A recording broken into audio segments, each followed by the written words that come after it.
Francis Graffard has won back-to-back King Georges. I say a feat that you could only dream of, but with a horse I know you've always had so much faith in. Talk to me about how you experienced that race, because unbelievable race tactics that went on. Yes, when the gates opened, I couldn't believe the tactics of the Coolmont horses. So I was very surprised about that. So then you start to worry a little bit. But Michael rode the horse with a lot of confidence.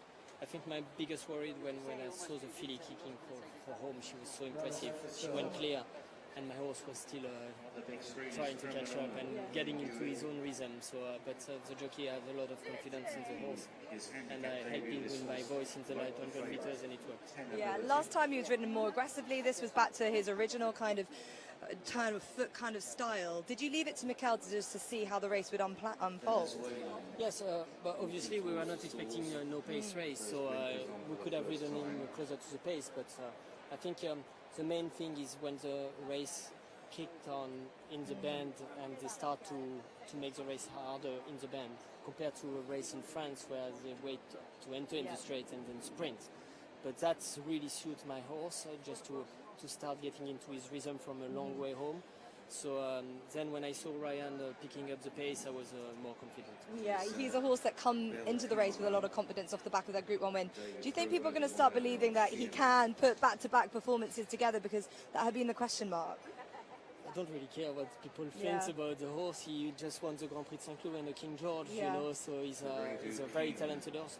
He had never put a bad race in his life, this horse. So you know when you come to the races with him, he will run really well. You just hope he will win, because everybody is expecting him to win, but it doesn't happen like that in racing. You got beaten most of the time, you know. So now, but today it's a massive win for the horse. Yeah, certainly, and he's only going to get better, it looks like. And as a gelding, you can travel him and have so much fun. What's on your bucket list for Calandagan? I think a mile and a half on fast ground is really what he likes. I would think the Japan Cup can be an interesting race for him, because of fast ground and long straight.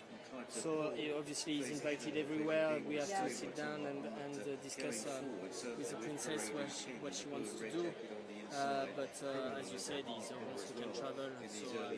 So I'm probably not going to run him in very soft ground here in Europe and wait for the big prize money races or lower during the winter. Yeah, he's a Breeders' Cup winner, and you're in success now as well. Finally, for His Highness the Aga Khan and the family, it must be very special to deliver them a win in a race that has meant a lot to them going back through the years. That must be ultra satisfying.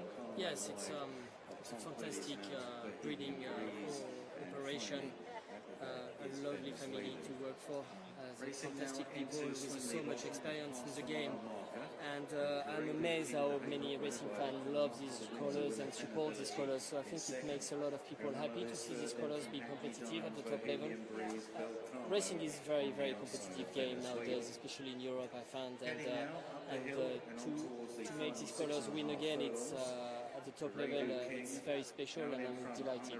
Well, let's hope he'll be back next year to defend his crown. He's got a long, lovely career ahead of him. Well done, Francis. Thank you very much. Thank you very much.